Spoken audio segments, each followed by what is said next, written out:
Hey, what's going on, everybody? It's Dr. Matt from Pinnacle Chiropractic, your local pediatric, prenatal, and family chiropractic office in the Sarasota, Bradenton, Lakewood Ranch, Florida area. And in today's video, we're going to talk all about milestones, so especially movement milestones. As parents, we often focus on the really big ones, obviously, like rolling over for the first time or taking their first step, and we look at the growth and development charts and plan out when and how it should happen for our little ones. But what if it's going slow? What if it's not coordinated? Or what if they're struggling to master some of these movements like crawling, walking, or running?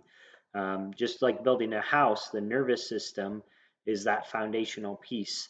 And it has to start with foundational movements right after birth. So, movement is not only an exercise for the body, but it's also good for the brain as well. So when this motor sequence of motor milestones happens, we'll talk about in this video why really it's about the order than it is about the timing of those steps. So we're going to talk about the 3 steps in the motor sequence in this video to help keep babies on track with their movement or get them back on track if they're delayed with that. So this is a perfect video for you parents who are nervous about their baby or their toddler's gross motor development timelines. Maybe they're behind, maybe they're doing some toe walking, some asymmetrical crawling, they're dragging one of their legs while crawling, maybe they're falling a lot or kind of clumsy, that lack of coordination.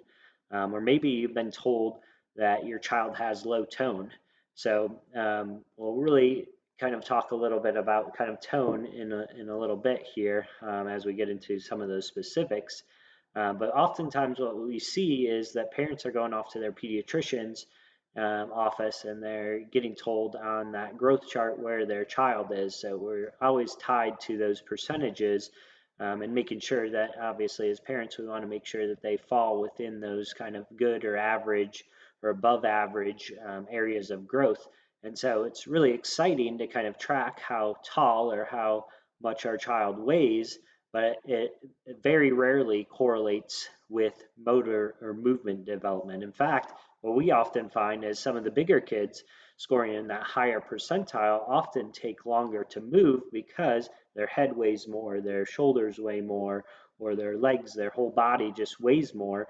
And so sometimes we can see that those kids that are larger take a little bit more time for those movement and motor patterns to develop because they have to gain more strength to push that big mass up and get the strength to move that mass. So those charts can often be confusing for parents when development isn't necessarily happening, and it can get parents to kind of worry when not they necessarily shouldn't worry yet. So now we're really going to dive into kind of those 3 steps in the motor development sequence that will ensure that they stay on track, get back on track if they're off of track, and so that they're walking and moving and running with smooth and controlled and coordinated movement patterns. So the number one thing is don't focus on the movement or strength with baby at first. Really, from birth for those first few months, babies shouldn't be strong in their legs or they shouldn't be rolling over. Those are often signs that baby maybe has too much tension within the body. So these first months, baby really needs to be focused, and you as a parent need to be focused on how are they eating, how are they sleeping, how are they pooping, and how are they growing. The big movements are going to come next, but those first few months, it's really are they eating well, are they feeding and nursing well, are they sleeping well, starting to get long chunks of sleep without kind of that fussiness or that colickiness, and are they having regular bowel movements? So that's the first thing to focus on. Once the kind of motor sequence starts, it's really good tummy time is the kind of starting point with that motor sequence. So the head and neck control then become the most important building blocks for the overall tone and development of the rest of the spine. So getting a baby good with tummy time can start early, even right after delivery.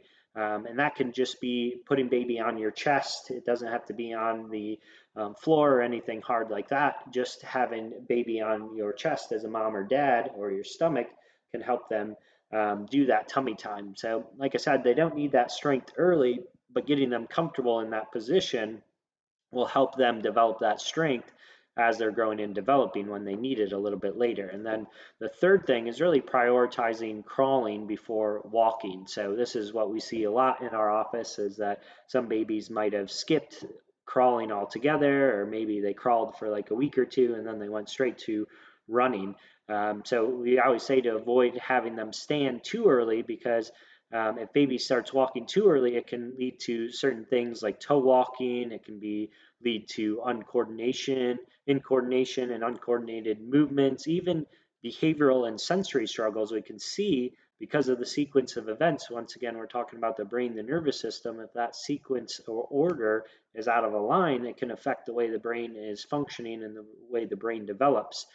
So if your baby's taking a little bit of extra time to crawl or to walk, just keep your mind at ease that if it's taking longer, it's better for them neurologically in the long run. What we always say, if babies are a little bit slower crawling, what we really want to see is then that for them to crawl for at least 2 to 3 months of time before they get into that walking, because of the cross crawl pattern is so important for that brain development. So if your baby is delayed or is delayed in any of those gross movements, so like crawling or walking, or have been diagnosed with low tone, we recommend seeking out a pediatric chiropractic office like our office to measure and assess their tone challenge. So oftentimes that muscle and motor tone challenges can be tied back to the birth process or a delivery stressor, so that labor delivery process. And a lot about babies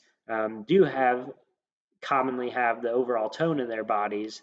They're just holding it in the wrong places. So what we often see is that maybe their core muscles are weak, but all that tension that should be in that core is actually in kind of the neck area and the shoulders area, in this area, instead of in the arms, the legs, and that core area, which helps build that stability. So pediatric chiropractors, that's what we're trained to do, is balance that neuromuscular system out, so that baby can then start having those gross motor skills develop normally and symmetrically as well, which, like I said, is going to help with that brain development. So if you're a parent out there and you've been kind of worried about your parent or your child's gross motor skills, if maybe they're delayed or they're just a little bit behind on any of those skills, then we really recommend reaching out to our office. You can start by visiting our social media channels. So we've got Instagram, YouTube, Facebook. You can visit our website, pinnaclebradenton.com, or you can even request an appointment on our website to find out if this is a good option for your child. So if you're a parent that maybe is still on the fence, we invite you to follow our social media channels to really find out more about our office. And so you can get an idea of exactly what we're doing here in our office as pediatric chiropractors. So we hope you guys enjoyed this video, and we'll be on again soon for more content and more education, as that is kind of our purpose with a lot of these videos that are a little bit longer, because we want to go into a little bit more detail with some of the education. So we'll see you guys on the next video. Thank you.